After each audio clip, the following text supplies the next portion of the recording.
आज हम बात करने वाले हैं on the concept of pools. ये पूल क्या सीन है। प्रीवियस सेशन में हमने क्यूज़ को बहुत डिटेल में जाना कि क्यूज़ क्या होते हैं। आज के सेशन में हम पूल्स के ऊपर ज़रा उतरने वाले हैं। Will try to understand what these pools are. Queues को अगर हल्का सा रिवाइज करूँ मैं, हमने क्या क्या देखा था। तो we talked about what are queues, कौन से एग्जीक्यूटिव क्यूज़ को सपोर्ट करते हैं, then how queues are configured, the relation between queues and worker. इतनी चीज़ें हमने प्रीवियस सेशन में कवर की थी। तो मैं होप करता हूँ everyone is clear around these parts. अगर नहीं है तो प्रीवियस सेशन एक बार जाके देख लेना, प्लेलिस्ट में ऐड हो चुका है। देन मैंने हल्का सा ओवरव्यू दिया था आपको about the comparison between these three things. मैंने कहा था कि क्यूज जो है वो डिसाइड करते हैं कि टास्क कहाँ पे रन होने वाली है, कौन से वर्कर पे एग्जीक्यूट होगा। So with the help of executor it is decided. अगर प्रीवियस सेशन आपने किया है तो आपको ये बताने का ज़रूरत नहीं। पूल के ऊपर अगर मैं कंसिडर करूं बात क्या है, तो how many tasks can run at the same time. ये स्टेटमेंट बहुत ज़्यादा जनरलाइज लगता है, देख के कन्फ्यूजन होना पक्का है। सिंगल डैग है, मल्टीपल डैग है, कौन से टास्क्स की यहाँ पे बात हो रही है कि पैरेलली चला सकते हैं या सेम टाइम पे चला सकते हैं। Will try to understand this part. और priority, which queue tasks run first when there is a competition. दो टास्क वेटिंग में खड़े हैं और शेड्यूल करना है तो कौन सा होना चाहिए, ये प्रायोरिटी पे। लेकिन आज हम प्रायोरिटी पे बात नहीं करने वाले हैं, आज हम बात करने वाले हैं पूल्स पे। पूरा एंड टू एंड बात होगा।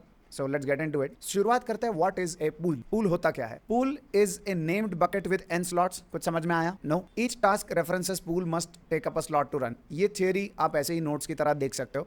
एक बार मैं properly explain कर देता हूँ what pools are and then you will be able to understand all these things which are written over here. Now आपके airflow पे मैंने कहा कि multiple workers हो सकते हैं, right? We talked about this thing. काफी बार मैंने इसका मेंशन भी किया है कि yes, there are going to be multiple workers in multi-node setup. तो हर वर्कर के पास there are going to be some threads कि कितने टास्क इस पे एक साथ चल सकते हैं। ओके, जैसे अगर मैं मेरे कंप्यूटर की बात करूँ, मैं आता हूँ यहाँ पे टास्क मैनेजर में and I simply get into the performance tab. Performance tab में आने के बाद मैं सीपीयू सिलेक्ट कर लेता हूँ और यहाँ पे आप देख सकते हो लॉजिकल प्रोसेसर्स मेरे केस में कितने हैं, 8 logical processors means how many parallel tasks my system can handle at the same time. 8 parallel tasks can be handled, 8 parallel tasks can be managed. अब मेरा यह कहना है अगर 8 पैरेलल टास्क्स में संभाल सकता हूं, ये सिंगल कंप्यूटर की कहानी है। If I am configuring multi node airflow cluster, तो हर एक वर्कर के पास उसका maximum amount of parallel task को कितने चला सकता है उसका अपना एक कॉन्फ़िगरेशन होगा। Yes, and then I am talking about default pool और ये सब क्या है, will try to understand it. Airflow में मैंने कहा there are going to be multiple DAGs रहेंगे जिनके अलग अलग टास्क होंगे। अगर आपने प्रीवियस सेशंस किए हैं तो ही आप ये टर्मिनोलॉजीज को समझ पाओगे, वरना कुछ समझ में नहीं आएगा। ओके, मैंने कहा there are going to be multiple DAGs. जैसे ये एक डैग है और एक एक डैग में यू हैव मल्टीपल टास्क जिनका एक दूसरे पे डिपेंडेंसी होता है। ये हो गया सिंगल डैग। बट क्या आपके एयरफ्लो में सिंगल डैग होता है? नहीं, यू कैन हैव मल्टीपल डैग्स। जो वर्कफ्लोज हैं वो बहुत सारे हो सकते हैं, बहुत सारे टास्क हो सकते हैं एक एक डैग में। और एक टाइम पे एक ही डैग चलता है या मल्टीपल डैग्स चल सकते हैं? मल्टीपल डैग्स एक टाइम पे चल सकते हैं। और ये मैं कहता हूँ आपके पास ये सेटअप है। इमेजिन करते हैं वर्कर्स भी बहुत ज़्यादा है, ये तो 6 दिख रहे हैं बस, बट लेट्स इमेजिन काफ़ी ज़्यादा वर्कर्स है आपके पास। तो डिफ़ॉल्ट पूल का कैपेसिटी रहता है 128। Mostly it is going to be 128 by default. अगर आप चेंज करना चाहो तो कर सकते हो। अगर किसी भी टास्क में मैंने मेंशन नहीं किया है कि कौन सा भी टास्क हो वो एक ही पूल को जाएगा, which is the default pool. अभी अगर मैं इस क्लासरूम की बात करूँ, कितने चेयर्स है इस क्लासरूम में? Around 40 chairs we have. तो मैक्सिमम पैरेलली यहाँ पे कितने स्टूडेंट्स बैठ सकते हैं? 40 स्टूडेंट्स।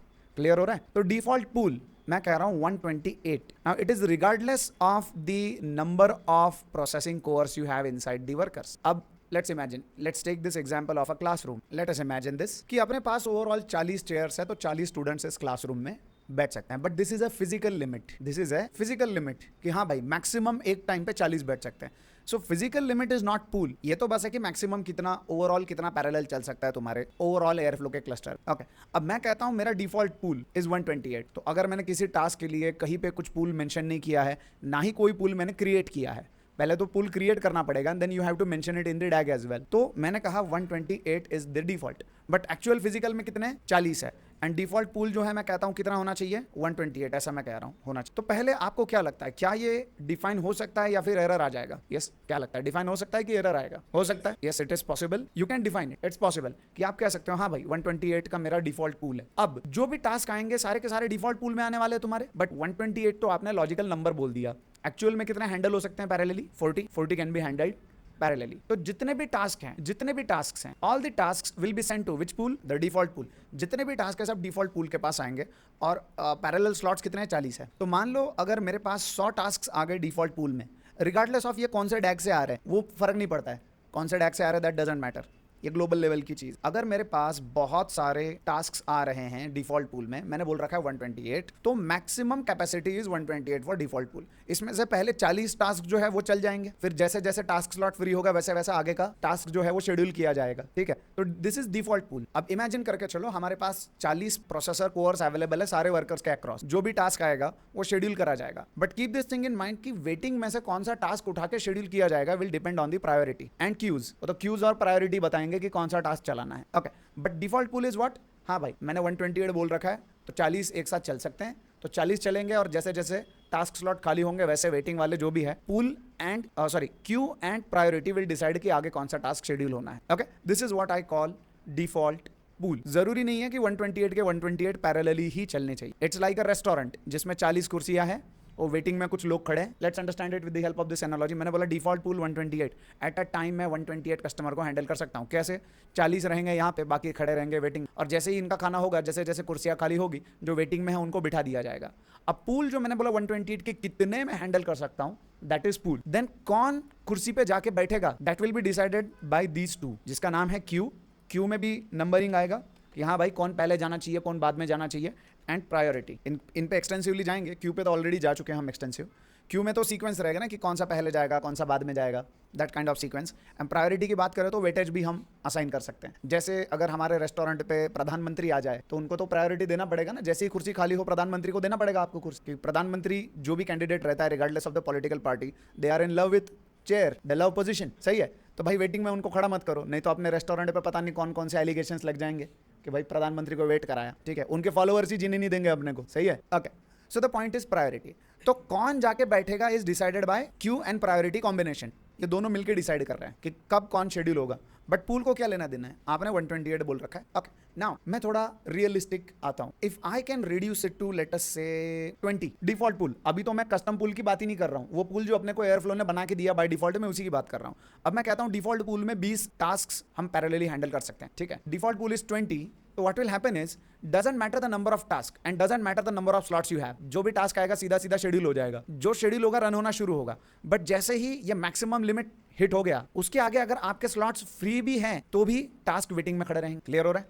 डिफॉल्ट का बिहेवियर जानो, फिर कस्टम का बिहेवियर बोलता हूं मैं। डिफॉल्ट का बिहेवियर पकड़ में आ रहा है? डिफॉल्ट आपने 20 बोल दिया और हमारे पास स्लॉट्स कितने हैं overall, 40 slots we have. Default हमने 20 बोला है, तो सारे टास्क उठ के कहां पे आ रहे हैं? डिफॉल्ट पूल के पास आ रहे हैं, डिफॉल्ट पूल के पास आ रहे हैं। लेकिन मैक्सिमम इज व्हाट 20। जैसे ही 20 टास्क इस पूल के अंदर चल रहे हैं, उसके आगे वो बोलेगा वेटिंग में खड़े रहो। आप बोलो अरे इधर तो कुर्सियां खाली हैं, बोला नहीं अलाउ नहीं करेंगे। क्यों? क्योंकि मालिक ने बोला है 20। मालिक means whoever is going to configure it. उसने बोला 20 तो मैं 20 के साथ चल रहा हूं, इससे ज्यादा मैं चलने नहीं दूंगा। डिफॉल्ट क्यों? क्लियर हो रहा है? Let's understand it. The question is कि क्या ये बैच वाइज चल रहा है कि 20 आने दो फिर चालू करते हैं? No, the moment task is scheduled on to some task slots, these are our task slots. तो रेस्टोरेंट के एनालॉजी में दीज आर दी चेयर्स। तो मैंने कितने बोले? मैक्सिमम 20। तो ऐसा नहीं है कि 20 आएंगे तो ही चालू होगा। अगर एक भी आ गया टास्क यहाँ पे तो बोलेगा चालू कर दो। The moment it is scheduled it will start it's execution. जिस मोमेंट शेड्यूल हुआ उस मोमेंट एग्जीक्यूशन चालू हो जाएगा। हाँ, but maximum eight a time कितने एग्जीक्यूट हो सकते हैं डिफॉल्ट पूल में? तो 20। कहा जा रहा है कि सबसे इंपॉर्टेंट जो सीन है वो है default pool. But what if I say you can have multiple pools? Default pool तो उसने एयरफ्लो ने दिया बना के। अब यही पे तो मेन कैच है कि डिफॉल्ट पूल, अगर आपने कोई भी पूल बनाया नहीं मैन्युअली अपनी तरफ से, तो डिफॉल्ट पूल का I guess default configuration is somewhere around 128 regardless of the number of slots available. हाँ, if you want to change it you can change it. दोनों एक्सट्रीम्स गलत है। द क्वेश्चन इज कि अगर कम रखते हैं तो इशू आएगा, ज्यादा रखते हैं तो इशू नहीं आएगा। दोनों जगह पे ये हो जाता है, प्रॉब्लम आता है। जरूरत से ज्यादा भी घातक है, जरूरत से कम भी घातक है। I will tell you the factors. आगे जब अपन जाएंगे तो हम फैक्टर्स पे बात करने वाले, but I hope this part is clear अभी तक का। डिफॉल्ट क्यों का? हाँ, लेट्स अंडरस्टैंड इट। टास्क के स्पीड का और पूल का डायरेक्ट कोई रिलेशन। टास्क का speed will depend on the heaviness of the task, heaviness of the task कि आप क्या करवा रहे हो, और दूसरा चीज उसका वेटिंग टाइम कितना जा रहा है, ठीक है। ये दो चीजों पे डिपेंड करेगा। पूल इतना ही है कि मैक्सिमम कितने चला सकते हो आप एक कैटेगरी में। मैं कह रहा हूं कि ये एक ही पूल की हम बात कर रहे हैं एज ऑफ नाउ। मैं कहता हूं you can create multiple pools. अगर जो डैग में लिख रहा हूं उसके किसी टास्क में किसी पूल का मेंशन नहीं है, जैसे मैंने आपको दिखाया था कि कैसे टास्क हम लिखते हैं। जैसे कोई ऑपरेटर दे दिया, उसका एक टास्क है, और टास्क में आता है कि कौन सी क्यू को जाना चाहिए, टास्क का आईडी क्या है एंड 50 कॉन्फ़िगरेशन, उसमें पूल का एक कॉन्फ़िगरेशन आता है। सो अगर आपने पूल का कॉन्फ़िगरेशन किसी वैल्यू को सेट नहीं किया है तो ही ये टास्क डिफॉल्ट पूल के पास आएगा। बट लेट अस इमेजिन आपने कोई पूल क्रिएट किया। अब ये तो एक घटना हो गई, एक सिचुएशन हो गई। आपको पता है कि आपके एंड पे कुछ टास्क्स हैं जिनके लिए आपको अलग से पूल बनाना है। जैसे मेरी कंपनी में लेट्स इमेजिन, अभी इसी एग्जांपल को मैं एक्सटेंड कर रहा हूं, बट अभी डिफॉल्ट पूल के साथ मैं एक और नया पूल बनाने के मूड में हूं। So the pool which I would like to create is the pool for database connections. मान लो मेरे पास PostgreSQL डेटाबेस है कंपनी में and different DAGs are utilizing this PostgreSQL database. ठीक है, different tasks are utilizing this PostgreSQL database. Now let's understand this part. अगर at a time, अब बड़े ध्यान से सुनना, अगर एट अ टाइम अलग अलग डैग्स में से, सिंगल डैग की बात नहीं कर रहा हूं मैं, अगर अलग अलग डैग्स में से एट ए टाइम 100 ऐसे टास्क निकल के आते हैं who are trying to connect to the PostgreSQL, तो tasks will be launched onto the different cores, right? And 100 task ऐसे हैं जो PostgreSQL को जाके कनेक्शन बनाने वाले हैं, they are going to perform the rest of the operations. Everyone is able to understand it? Concept समझ में आ रहा है? But let's understand the number of concurrent connections which this PostgreSQL can provide is just 10. 10 से ज़्यादा concurrent connections आप PostgreSQL को नहीं कर सकते at a time। अगर आप 100 कर रहे हो तो you are overwhelming your database. Do you agree with it? Everyone agrees with it? Maximum connections which PostgreSQL can handle and function normally are 10. 10 maximum वो handle कर सकता है। आया पकड़ में? अब मैं क्या करूंगा, जो भी tasks PostgreSQL को कनेक्ट करना चाहती है उनके लिए मैं एक नया पूल बना लेता और उस पूल को मैं नाम दे देता हूं। You can create the pools. उस पूल को मैं नाम दे देता हूं PGDB पूल और उसे मैं सेट कर देता हूं ऑन अ नंबर 10। अब डिफॉल्ट पूल को हटाओ पिक्चर से। Now let's say 100 tasks gate into the picture और अभी के लिए मान लो सारे टास्क स्लॉट्स फ्री है। अपने पास कितने अवेलेबल टास्क स्लॉट्स हैं? 40। We have total 40 task slots.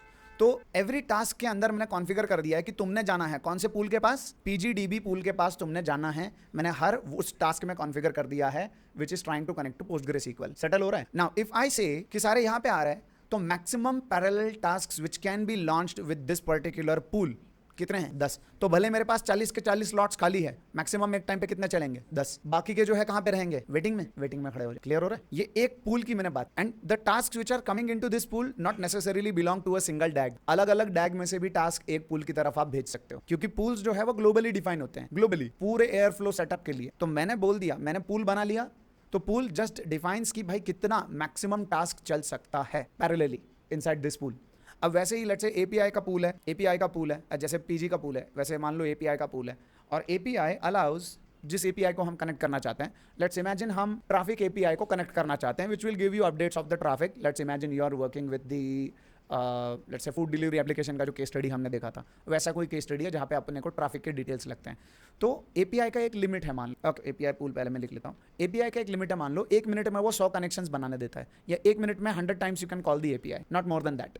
तो अगर मैंने API पूल का कैपेसिटी डिफाइन कर दिया कि हाँ भाई चलो इधर तुम मैक्सिमम 20 पैरेलली चला सकते हो। सो एट अ टाइम कितने कॉल जाएंगे API को? 20। मैक्सिमम कितने जा सकते हैं? 20। 20 के ऊपर उस API को कॉल जाएगा अपनी तरफ से? नहीं जाएगा, क्योंकि मेनी टाइम्स कंस्ट्रेंट होता है कि आप कॉन्करेंटली इतनी बार इस API को कॉल कर सकते हो। जैसे ट्रैफिक API ने अपने को बोला कि देखो भाई लोग, अगर तुम मुझे कॉल कर रहे हो तो अगर तुम कॉन्करेंटली 20 टास्क लेके मेरे को कॉल कर रहे हो तो मैं तुमको $10 का बिल लगाऊंगा। अगर तुम 100 चाहते हो कि 100 कॉन्करेंट, तो मैं तुमको $50 का बिल लगा दूंगा। ऐसे होते हैं बिल्स APIs के। बट अगर लेट्स से सब डिफॉल्ट पूल पे छोड़ दिया आपने, तब तो जितने भी टास्क API मांगेंगे वो सारे के सारे एट अ टाइम जाके कनेक्ट हो जाएंगे API को। तो कितने का बिल आएगा? आगे बिल बढ़ जाएगा ना, of course. But you want to limit कि कॉन्करेंटली कितने कनेक्शंस बनने चाहिए API के साथ। तो तुमने बोल दिया ये लो भैया API पूल, तुम टेंशन मत लो 20। तो हमको मालूम है 20 से एक्सीड होना इंपॉसिबल हो गया अभी API कॉल। क्लियर हो रहा है ये चीज? I hope everyone is able to understand. Yes, settle है, बढ़िया, ऑलराइट। ये तो हो गया पूल्स का कहानी ओवरऑल। हाँ, अभी हाँ, कितने भी आप पूल बना लो, pools the number of pools are not limited. आप कितने भी पूल बनाओ। प्रायोरिटी पे अगला सेशन, प्रायोरिटी आज नहीं लेके आते, इसमें ढेर हो रहे हैं अपन लोग। ठीक है, पूल्स पे पहले, अभी देखो, पहले मैंने क्यूज पे बात किया, क्यूज का मैंने आपको दिखाया कैसा कहानी चल रहा है। आज मैंने पूल्स पे बात किया। There is no specific limit on the number of pools and number of slots you can have inside a pool. अलग अलग पूल बनाओ, अलग अलग नंबर दो, कोई दिक्कत नहीं है। बट एक चीज आपको कंसिडरेशन में रखना पड़ेगा कि टोटल अवेलेबल कितना है। जब आप ऑन प्रीमाइस सेटअप पे जा रहे हो तो टोटल अवेलेबल कितना है। जब कुबरनेटिस पे जा रहे हो तो तुम कितना रेंट भरने के लिए तैयार हो, क्योंकि ऑटो स्केलिंग है, मिनिमम मैक्सिमम आपको चूज करना पड़ेगा। क्लियर हो रहा है? हाँ, अभी मैं नोट्स आपको वॉक थ्रू कराता हूँ तो आपको समझ में आएगा। Pool is a named bucket with n slots. आप पढ़ेंगे तो समझ में आएगा। Each task that references the pool must take up a slot to run. If slots are full, the tasks go to queued state until the slots are free. अब पढ़ रहे तो समझ में आ रहा है? Pools are global across all DAGs in the airflow environment. आया समझ में? Analogy ये बाद में आराम से पढ़ लेना। Then why we need pools? जरूरत क्यों है? External system protection. Example, you have 50 task that write to PostgreSQL। तो कितने एट अ टाइम कनेक्शंस वो सपोर्ट करता है, API rate limits, resource isolation. जैसे GPU के आप ओवरऑल एयरफ्लो क्लस्टर में सिर्फ 2 ही कॉन्करेंट मैक्सिमम चलाना चाहोगे तो मैं GPU के लिए पूल बना दूंगा। Okay, then fair sharing between teams and pipelines. अलग अलग टीम्स के लिए अलग अलग पूल बनाए जा सकते हैं। जैसे एक ही एयरफ्लो के क्लस्टर पे 4 टीम काम कर रहे हैं, मैं बोलूंगा ये टीम मैक्सिमम इतने स्लॉट्स ले सकता है, वो टीम मैक्सिमम उतने स्लॉट्स ले सकता है। क्लियर हो रहा है? Okay, this is one thing. थोड़ा और आगे अगर मैं जाता हूँ तो हाउ पूल्स आर कॉन्फिगर्ड, तो यूजर इंटरफेस पे आप जाओ, एयरफ्लो वेब UI में एडमिन सेक्शन में पूल्स, जस्ट पूल का नाम, कितने स्लॉट्स लेना चाहिए और उसका डिस्क्रिप्शन। सिंपल है, UI की मदद से हो जाएगा। CLI से भी कर सकते हो। डिफॉल्ट पूल के बारे में अच्छा खासा बात कर लिया हम लोगों ने कि what default pool is. Then assigning task to pool, जैसे कोई टास्क है उसको अगर आपने पूल को असाइन करना है तो आप ऐसे कर सकते हो, pool equal to whatever is the name of the pool. हाँ, अगर आपने ये मेंशन नहीं किया तो कहां पे जाएगा, डिफॉल्ट पूल जो एयरफ्लो बना के देता है। अब लेट्स मूव फॉरवर्ड। चैलेंजेस क्या है, task stuck in queue, configuration में गड़बड़ कर दिया आप लोगों ने तो हो सकता है ना। जैसे आपके पास 1000 टास्क है API को कनेक्ट करने वाले और आप कहते हो कि 2 ही होने चाहिए सिर्फ पैरेलली, मैक्सिमम तुमने 2 पे लटका दिया उसे, तो अब लग गए ना क्यू में लग गए। अभी वेट, इंतजार करो। फिर जैसे डीमार्ट की शॉपिंग लाइन में क्या करना पड़ता है, इंतजार। यस, चेंज कर सकते हैं ऑफकोर्स। Good question. अगर मैंने पूल का कैपेसिटी बोल दिया तो क्या हम चेंज कर सकते हैं? कर सकते हो। और अगर नहीं होता है तो डिलीट करो, नया बनाओ सेम नाम से, काम हो जाएगा। डिफॉल्ट पूल ओवरलोड, अगर आपने पूल डिफाइन ही नहीं किया और सारे के सारे टास्क डिफॉल्ट पूल में ही जा रहे हैं, गड़बड़ हो जाएगा। देन टू मेनी पूल्स, अभी बोला पूल बना सकते हैं लेकिन फिर आप बनाते ही जा रहे हो, रुकने का नाम ही नहीं ले रहे, तो आपको अपना हार्डवेयर कंस्ट्रेंट या बजट कंसिडर करना पड़ेगा कि अगर सैलरी एग्जीक्यूटर के साथ चल रहे हैं तो टोटल वर्कर्स कितने हैं, आपको आइडिया होना चाहिए। अगर आप कुबरनेटिस के साथ चल रहे हैं तो मैक्सिमम पॉसिबल कितने हो सकते हैं, उस पर आपने सोचना पड़ेगा। अनबैलेंस्ड स्लॉट्स, ऑफ कोर्स मैंने बोला हवा में से अपन उठा के नहीं कॉन्फ़िगर करेंगे ये चीज़ें। इग्नोरिंग पूल्स इन मल्टी टेनेंट इन्वायरमेंट, आप बनाना ही चाहते हो लेट्स से विदाउट पूल्स। जैसे मल्टी टेनेंट का मतलब क्या रहता है, अपार्टमेंट के जैसा। अपार्टमेंट में सबका अपना अपना घर होता है, सबका अपना अपना इलाका होता है, सही है। वैसे एयरफ्लो के क्लस्टर में मल्टीपल टीम्स अगर काम कर रही है तो सबको अपना अपना इलाका दे दो। कोई एक टीम ने ओवरवेलम कर दिया एयरफ्लो को, तो जैसे मेरी टीम डेटा इंजीनियरिंग की टीम है, उस टीम को मैं कहूँ सारे के सारे जानवर है, वो धड़ाधड़ टास्क चलाते हैं और फटाफट एकदम एक साथ 10-10 डैग चलाने लग गए और एक एक डैग में 50-50 टास्क है, तो मेरा टीम ही सारे रिसोर्स लेके उड़ जाएगा। बाकी का टीम क्या करेगा, वेट, इंतजार, सबके टास्क क्यू में लटक गए ना। मल्टी टेनेंट मतलब जब आप एयरफ्लो का क्लस्टर बना रहे हो तो मल्टीपल टीम्स में आप मैक्सिमम कैपेसिटी बांट सकते हो। Okay, hard to debug at first, वो तो चलो मैं आगे बताऊंगा आपको। लिमिटेशंस, पूल्स कंट्रोल नहीं करते कि आपका टास्क कहां पे चलेगा will be decided by what, executor with the help of queues and priority. Pools don't prioritise task, pools को लेना देना नहीं है कौन सी टास्क चलती है, और बस मैक्सिमम लिमिट है कौन सी टास्क चले, ये प्रायोरिटी और क्यू डिसाइड करे। Pools don't enforce fairness automatically, तुमने बोला 10 टास्क तो 10 टास्क, वो अपने आप उसको फ्लक्चुएट नहीं करेगा। तो फेयरनेस अगर लाना है तो आपको अपनी तरफ से लाना पड़ेगा while you are configuring it. Then slots are integer only, of course you can't give a float value, जैसे 0.5 स्लॉट्स अलोकेट करो GPU के लिए, ये एक। Factors to consider while configuring queues, external system capacity, जैसे डेटाबेस की बात मैंने की, मैक्सिमम कनेक्शंस कितना सपोर्ट करता है। API की मैंने बात की, मैक्सिमम कॉन्करेंट कॉल्स कितने हमें मिल रहे हैं अपना, हम जो पैकेज ले रहे हैं उसमें। वर्कर का कैपेसिटी दिमाग में लेना पड़ेगा, डिफॉल्ट पूल को कितना देना है, टास्क कितना क्रिटिकल है, कितना टाइम लगता है उस टास्क को चलने के लिए। फेयरनेस एंड मल्टी टेनेंसी, अगर अलग अलग टीम्स है तो क्या सीन है। डैक्स कॉन्करेंसी, तो मैक्सिमम कितने एक्टिवली रन होने चाहिए। ऑटो स्केलिंग एंड ग्रोथ, या कुबरनेटिस के केस में monitoring and visibility, simplicity versus granularity. इतनी कुछ चीज़ें हैं जो आपको कंसिडर करनी पड़ती है before you actually configure the pools. As a data engineer you might not need to configure a pool. जब आप ETL पाइपलाइन चला रहे हो, देखो चेहरे पे स्माइल आ गई उनके, बोले हमको तो टेंशन नहीं है ये, बट तुमको पता तो होना चाहिए कि ये क्या चीज़ है। ये नॉर्मली जो अपर मैनेजमेंट होता है, जो भी ऊपर रहेंगे, लाइक जो भी आर्किटेक्ट लेवल पे रहेंगे, दे विल डिसाइड इट। सीधा सीधा आपके हाथ में ये नहीं आएगा कि चलो तुम ही पुल बनाओ। बट अगर वो कहते हैं कि ये टास्क इस पुल में भेजना और तुम नहीं कर पाते वो, इसका सिंपल एक ही मतलब है, आपको पता नहीं है पुल क्या रहता है। बट आज पता चल गया व्हाट पूल्स आर, बढ़िया। ये कुछ बेस्ट प्रैक्टिसेस हैं। बाकी मुझे ऐसा लगता है हमने रियल टाइम पे बहुत सारी चीज़ों पे बात किया and everyone is having a clear understanding और idea around the concept of pools today. अगले सेशन में प्रायोरिटी पे बात करेंगे। बाकी मुझे लगता है आज का कार्यक्रम यहाँ पे खत्म हो चुका है, इससे ज़्यादा निचोड़ने में कोई पॉइंट नहीं है अभी यहाँ पे इस कंसेप्ट को। After this concept of course we are going to get into the concept of priority. Queues pool priority एक बार क्लियर हो जाए तो मैं सैलरी एग्जीक्यूटर बताऊंगा, कुबरनेटिस एग्जीक्यूटर बताऊंगा। ये सब खत्म करने के बाद ट्रिगर्स, ट्रिगरर, प्लगइन्स, प्रोवाइडर्स के कंसेप्ट बचे हैं। After that we are going to get into hands on. Okay, अभी के लिए प्रोडक्शन लेवल पे प्रोडक्शन लेवल पे सैलरी भी इस्तेमाल होता है और कुबरनेटिस एग्जीक्यूटर भी इस्तेमाल होता है। सैलरी अगर आपका ऑन प्रीमाइस एयरफ्लो का क्लस्टर है तो सैलरी, अगर आप कुबरनेटिस पे काम करवाना चाहते हो, क्लाउड इन्वायरमेंट में पॉड्स वगैरह लॉन्च करवाना चाहते हो तो कुबरनेटिस, दोनों चलते हैं। दैट डिपेंड्स ऑन कि आपका आर्किटेक्ट क्या चूज करेगा, ऑन प्रेम या फिर cloud deployment. Based on that it will be choose. Okay, but normally local executor और सीक्वेंशियल एग्जीक्यूटर प्रोडक्शन पे आप देखोगे ही नहीं। लोकल मतलब जिसका सिंगल वर्कर है, multiple thread single worker. Sequential मतलब एक ही थ्रेड है, एक के बाद एक टास्क चलेंगे। Those are not suitable for production environments. तो आगे जब मैं एग्जीक्यूटर्स एक्सप्लेन करूंगा तो लोकल और सीक्वेंशियल में तो कुछ खास है नहीं एक्सप्लेन करने के लिए, but salary executor and Kubernetes में बहुत कुछ मिल जाएगा मटेरियल हम बात करने को। ठीक है, एक बार प्रायोरिटी का इलाका अपकमिंग सेशन में सेटल करेंगे, फिर देखते हैं आगे। और किसी को कुछ क्वेरीज कंफ्यूजन सेटल है, फिर let's end the session here.